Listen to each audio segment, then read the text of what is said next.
देखिए कक्षा 11 में आप पढ़ रहे थे सरल रेखा और कल उसके हमने कुछ सूत्र बताए थे 10 सूत्र। उसके आगे आज सूत्र बताते हैं, फिर उसके बाद प्रश्नावली शुरू की जाएगी। इन सभी सूत्रों को लिखते रहना है आपको। देखिए आज हम बताते हैं आपको अगला सूत्र, दो रेखाओं के बीच का कोण। दो रेखाओं के बीच का कोण, दो रेखाओं के बीच का कोण होता है tan थीटा बराबर m1 डिफेंस m2 बटे 1 प्लस m1 m2, यानी m1 माइनस m2 भी कुछ लोग कहते हैं, लेकिन ऐसा नहीं है। बड़ी वाली प्रवणता में छोटी वाली प्रवणता घटाई जाती है, इसलिए हमने कहा डिफेंस। अगर m2 बड़ा होगा तो m2 माइनस m1 करेंगे। इसलिए इस सबसे अगर आप नहीं पहचान पा रहे हैं कि m1 बड़ा कि m2, इस सबसे बचना चाहते हैं तो इस पर मार लगा दें। क्यों? क्योंकि अब चाहे प्लस में आए चाहे माइनस में, यानी m1 बड़ा हो चाहे m2, अगर m1 में m2 भी घटा देंगे, m2 छोटा भी होगा तो माइनस में आएगा और बाहर लाएंगे तो प्लस में आ जाएगा। तो इसलिए हमने इस पर मार लगा दिया।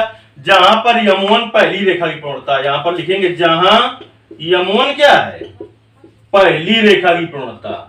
m1 है पहली रेखा की प्रवणता।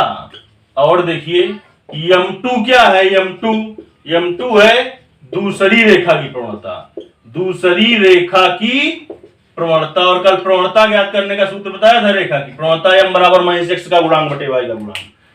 ये काफी इंपॉर्टेंट सूत्र है।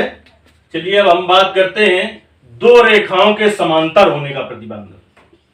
दो रेखाओं के समांतर होने का प्रतिबंध, समांतर होने का प्रतिबंध, यानी दो रेखाएं समांतर कब होती हैं। दो रेखाओं के समांतर होने का प्रतिबंध होता है m1 बराबर m2, यानी पहली, यहां पर लिखेंगे जहां, आपको लिखना है, हम नहीं लिख रहे हैं, यहां पर लिखना होगा आपको। m1 जहां पर पहली रेखा की प्रवणता है और m2 दूसरी रेखा की प्रवणता है, यानी पहली रेखा की प्रवणता और दूसरी रेखा की प्रवणता अगर बराबर आ जाए तो दोनों रेखाएं समांतर होती हैं। अब हम आपको बताते हैं दो रेखाओं के लंब होने का प्रतिबंध। दो रेखाओं के लंब होने का प्रतिबंध, लंब होने का प्रतिबंध, यानी दो रेखाएं लंब कब होगी परस्पर। m1 इंटू m2 बराबर यदि आ जाए माइनस का 1 तो दोनों रेखाएं परस्पर लंब होती हैं। जहां m1 क्या है, पहली रेखा की प्रवणता है और m2 क्या है, लिखेंगे आप, जहां m1 पहली रेखा की प्रवणता है और m2 दूसरी रेखा की प्रवणता है। अब हम आपको बताते हैं रेखा के समांतर रेखा का समीकरण। रेखा के समांतर रेखा का समीकरण, रेखा के समांतर रेखा का समीकरण क्या होता है, ax प्लस by बराबर लेमडा, ax प्लस by बराबर लेमडा। अब हम आपको बताते हैं रेखा के लंब रेखा का समीकरण। रेखा के लंब रेखा का समीकरण, देखिए रेखा के लंब रेखा का समीकरण क्या होता है, रेखा के लंब रेखा का समीकरण होता है bx माइनस ay बराबर लेमडा। अब हम बात करते हैं रेखा के लंब रूप क्या, रेखा का लंब रूप क्या होता है। रेखा का लंब रूप जो होता है वो होता है x cos alpha plus y sin alpha बराबर p। जहां पर अल्फा रेखा का धन अक्ष से झुकाव है और p मूल बिंदु से दूरी है, लिख लेंगे जहां अल्फा बराबर रेखा का धन अक्ष से झुकाव, p बराबर मूल बिंदु से दूरी। और मूल बिंदु से दूरी ज्ञात करने का सूत्र कल हमने बताया था, मूल बिंदु से दूरी p बराबर होता है c बटे under root a square plus b square, वही मूल बिंदु से दूरी है। अब हम आपको बताते हैं